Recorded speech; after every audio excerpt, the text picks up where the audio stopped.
online. Jared Stansbury, Cyclone fanatic. He joins us on 365 Sports and covers Iowa State. Jared with David Smoak, Paul Catalina, and Craig Smoak. Jared, has not been the run that most people thought. Some teams in the Big 12 are a little bit better. Iowa State's had some tough losses. What is the mood right now in Ames, Iowa? Yeah, I mean, I don't think anybody's overly pleased at the end of the day, especially in the fan base, just with, I think you look at the way Iowa State's offense has played over the last couple of weeks, and, their inability to put the ball in the end zone has obviously been, crippling for them in each of these last two games. And, I think that fans are upset about that, but I think when you talk to people inside the program, they give off a much more positive vibe just because I think they feel like they're really close. I think you can look at what Iowa State's been able to do even these last 2 weeks where, like I said, they haven't been able to put the ball in the end zone, but they've been close. They've been in these games, and, it's one of those things where if you can finish one drive or, if you can clean up a couple mistakes, all of a sudden you're 2-1 in the league and, you're 5-1 overall. And, just because of the fact that they, and I think you've seen teams as the season has gone on, early in the year, I don't think teams really knew how to defend Iowa State, with just all these new personnel and things like that. But as the season's gone on, they've been able to adjust to some of those things. They've really started to take away the deep routes, and have really started to push their safeties back and try and force Hunter Dekker to, check down and put a drive together and really make you kind of dink and dunk your way down the field. And Iowa State right now just can't execute consistently enough to be able to string together long drives like that. I think that's kind of the thing that, for Matt Campbell, he feels good about is, man, it's like if you can clean up a couple of those things, all of a sudden you're right there and you're winning some more ball games. But, obviously it's easier said than done in this league with just as good as, everybody that you're going to play on any given weekend. Are you sure they didn't catch it from Iowa? No. As bad as Iowa State's struggles have been, they have not been near as bad as those guys' struggles. So, no, man, part of me feels bad for the guys who have to go and cover that team because that does not seem like very much fun. No, it does not. Jared, as you mentioned, they've been very, very close. There's in the Big 12 play, 7-point loss to Baylor, 3-point loss to Kansas, 1-point loss last week to K-State. You can't get much closer than that. You mentioned Hunter Dekker. That's obviously one of the big changeovers this season. I know I've seen just in kind of following along and reading different articles and whatnot, it seems like there's been plenty of praise, also some negative as well as he kind of finds himself. But what's been sort of your summary review of Hunter Dekker's through these first couple months of the season? Yeah, I think the early part of the season you couldn't have been happier with. I think especially when you think about what he was able to do going into Iowa City and lead that 99-yard drive against, one of the best defenses in the country to be able to win that game. And, I came out of that thinking this guy's the real deal. And Iowa State's got a real player on their hands, and he was just such a cool customer in such a tough situation. And, obviously there'd been the history and that rivalry and everything. And it made you feel pretty good about where Iowa State was trending. But then I think you've seen, again, as teams have been able to, we see this all the time where quarterbacks will come in and they'll have a couple good games, where teams don't really know how to defend them. They don't know how to make them do the things that they don't want to do. Well, now that Hunter Dekker is on film, teams know how to make Hunter Dekker do the things he doesn't want to do. And I think that the greatest mark or the biggest mark of, are you going to be a okay quarterback? Are you going to be a good one? Or are you going to be a great one? Is, once those defenses start to adjust to what you do, what do you do next? Do you continue to just try and do what you've done the whole time and, and kind of let it snowball on you? Or do you make adjustments and you continue to grow and you continue to figure out ways to attack defenses and to beat defenses and break the tendencies that have forced them into defending you the way that they are? So it's a process, I think for any quarterback that, I think anybody in the league, you look at all these good quarterbacks that are across the league, these defenses know the quarterbacks, they know the personnel, they know all that stuff better than anybody, and they're going to force the quarterbacks to make some tough decisions and have to make some tough plays. And, I think that's the position that Hunter is in right now. Again, I think the people in the program feel good about it. They feel like he's he's not lost the team or like anything like that. They still know that he's their quarterback, but it's your test.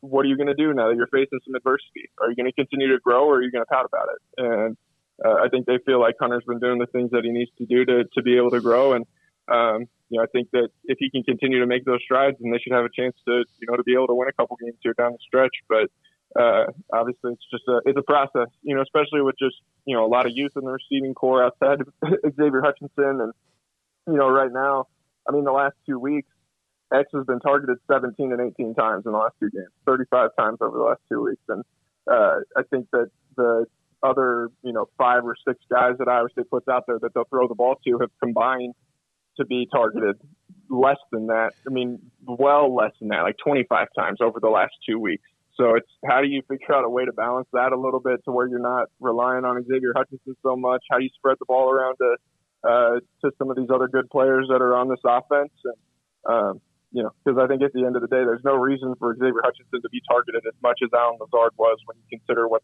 both of their supporting casts are.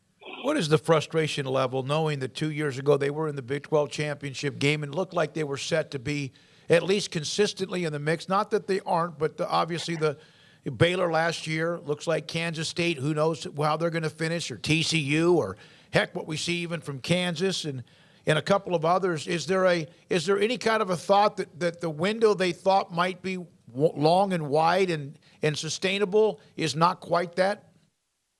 I don't know if I would go that far. I mean, I think it's just there's a reality that this is still Iowa State we're talking about, and that's nothing against Iowa State, obviously, but it's you're not going to have a great team like that every year when you have to develop people the way that Iowa State does, and that's just right, wrong, or indifferent. Like, that's just reality. I think even Matt Campbell, I think his staff realizes that you're facing an uphill battle, and when you have to replace a lot of people in this league, you're going to have a tough year, and I don't know, in tough year is by Iowa State standards 10 years ago would have been 2-10.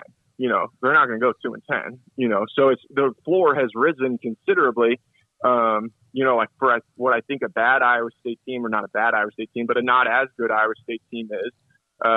But two, I mean, you just really can't expect Iowa State to probably win 9-10 games and be in the league in contention to go to the league championship game every single season.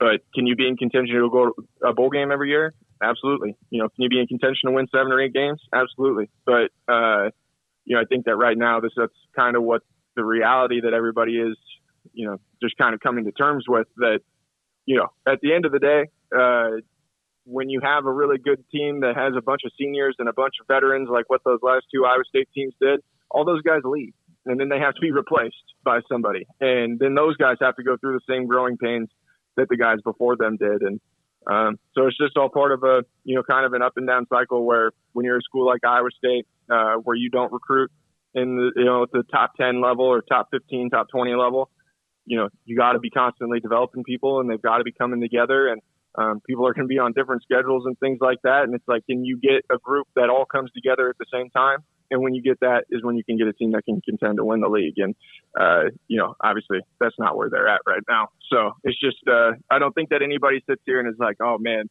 we got to fire Matt Campbell. I don't think there's anybody that's going to go that far, but I think there's, certainly things that people sit here and they're like, all right, we got to, figure out how to battle some of the realities of just where we're at. Jared, any update on Jarrell Brock? As of Tuesday, it didn't sound like there had been that much that had changed from Saturday night. I think anybody who watched that game Saturday night could see that he was not 100%. Yeah. But, he was gutting it out. I think one positive is that it sounds like Cartavius Norton, who was supposed to be their number 2 back going into the regular season, it sounds like he's getting close to being back and being able to go full go. From everything that I've heard, that kid is going to be really good, and he's just a true freshman. So it's going to be kind of a, again, it's going to be kind of a process of bringing him along. But I think they feel like, with him and Jarrell, when they're both healthy, they have a really good 1-2 punch, and neither one of them has been healthy, Cartavius got hurt, I think, on his 4th carry of his career in game 1. And then Jirel obviously got hurt a couple weeks ago in Lawrence, which has certainly, hurt them the last couple of weeks. And I think that inability to run the ball has really had an impact on Hunter Dekkers as well. Teams are starting to dare Iowa State to run the football, or at least these last 2 weeks they have when, the Baylor game, like Baylor's front 7, front 6, whatever, however you want to term it, with what they do on up front defensively. That group is so good. Like, that's what I walked away from thinking. I don't think Iowa State was going to run the football against them regardless, So, but they should have been able to run the ball against Kansas, and they should have been able to run the ball against Kansas State, and they couldn't because they didn't have a running back who was healthy enough to be able to go out there and execute. So, I think they feel good about where, Jirel is trending. I don't think he probably will be 100% if he plays again on, this coming Saturday, but, if they can get Cartavius back and get him into the mix, then I think you have to hope that can maybe, help boost that running game just a little bit, which in turn hopefully will boost Hunter Dekkers as well. And so you've described really well kind of where they sit from Dekkers to the backfield and just overall. So having said all that, what are your thoughts on, walking into a matchup with a red-hot Texas team who's feeling great following that beatdown of Oklahoma, obviously has a very talented quarterback? I mean, this has been a favorable series for the Cyclones more often than not, but what's sort of the feel around Ames right now and around the program for what they're walking into this weekend? I got a bad feeling about this one, fellas. That's what I'm going to tell you. That's what I'm going to tell you right now.